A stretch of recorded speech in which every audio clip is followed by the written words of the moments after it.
வாழ்க்கையை குறித்த பயம், எல்லாவற்றுக்கும் ஒரு பயம் ஒரு மனிதனை பிடிச்சு ஆட்சி படித்து அவனை ராஜா, அவனுக்கு ராஜாவை தலைமையில உட்கார்ந்து கொண்டு ஆட்சி படித்துக் கொண்டிருப்பான். ஆமென், அல்லேலூயா.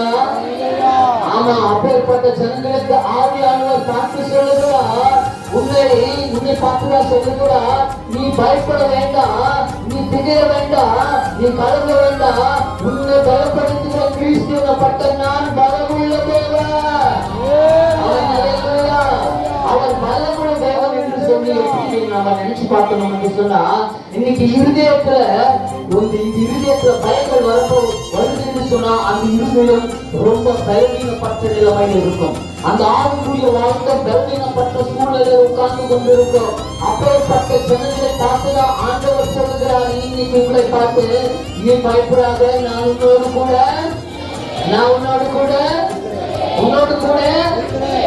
ஆமென், அல்லேலூயா. இந்த உலகத்திலே யாருமே சொல்லாதபடி உன்னோடு கூட உன் கணவன் பிள்ளைகள் இருக்காம போல நான் ஆராத